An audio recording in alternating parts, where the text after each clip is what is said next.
Markets on the decline to start the final month of the year, and the flagship cryptocurrency Bitcoin falling below 86,000 US today, adding pressure to stocks. Let's go to Pierre Ouimet. He's head investment strategist at UBS Canada. Pierre, thanks for joining us today. How do you think equity markets will end the year? Well, probably somewhere around where we are right now. I think you look at the economic backdrop; it's not particularly buoyant. Although the third quarter was strong, I think you'll see a relatively weak fourth quarter, and maybe kind of a little bit of the same in the first quarter, which is not exactly going to prompt people to push ahead with risk assets. But beyond that, I think the coast is clear for markets to continue to rally through next year. There are a lot of supportive elements out there. Okay, how do you think the AI story will evolve next year? Pretty well the same. I mean, more and more spending. It's revolutionary to a large extent. We don't know how much in terms of productivity gains we're going to get. We'll have to wait probably a few years in order to see that. We don't know what's going to happen either on the employment side. How many jobs will be eliminated? How many new jobs will be created? Most of the proponents of AI are saying that we'll be surprised by the amount of new jobs that are created. Well, surprise me. I'm willing to be surprised, but I think it's going to be difficult in terms of employment going forward as well, in terms of increasing employment.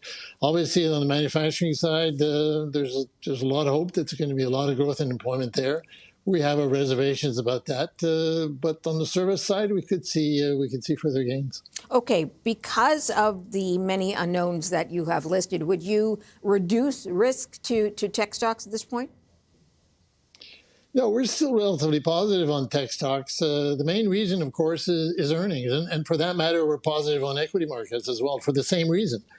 We're seeing earnings growing right now at 8 to 9%, and probably by mid next year, year-over-year growth rate in earnings is going to be double digits, probably in the low teens, and that should help sustain equity prices going forward. We think the U.S. economy will rebound in the last three quarters of next year, maybe even in the first quarter relative to the fourth quarter of this year. And there's a fiscal bonus to be had next year as well, deregulation. There's going to be a lot of fixed asset investment, particularly in the manufacturing side, which will probably initially show up in construction jobs. But, definitely there are a lot of positives on the horizon for the U.S. economy. We're not talking about going to 4% growth, but clearly rising above 2%, 2.5%, or maybe even 3% growth going forward.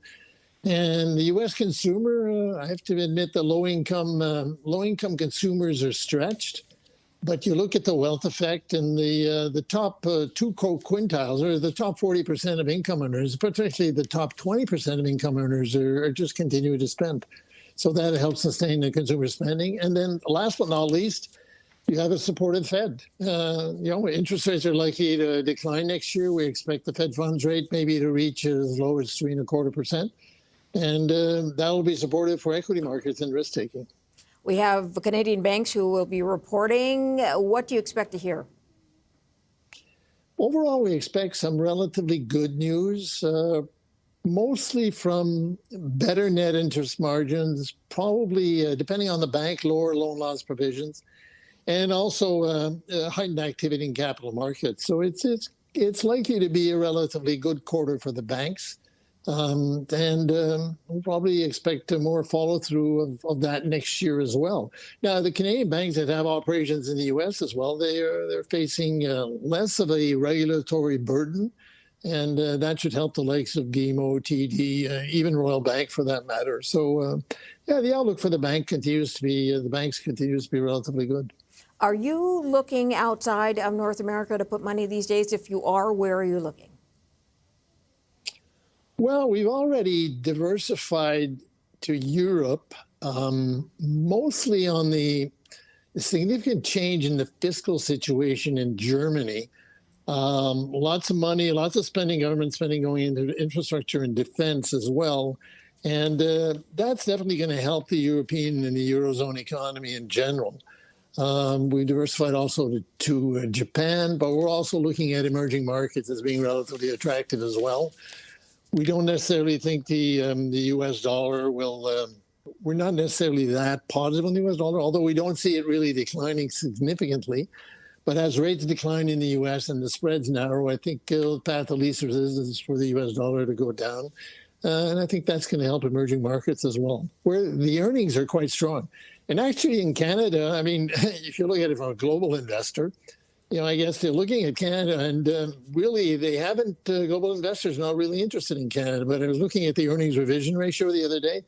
And Canada, actually, of all the countries in the world, is one that has the highest earnings revision ratio. And a lot of what drives earnings in Canada has very little to do with the domestic economy. So I would suggest that for foreign investors to look at Canada as a possible diversification. Got it. I do have to leave it there, Pierre, but appreciate you joining us on The Close today. Pierre Ouimet is head investment strategist at UBS Canada.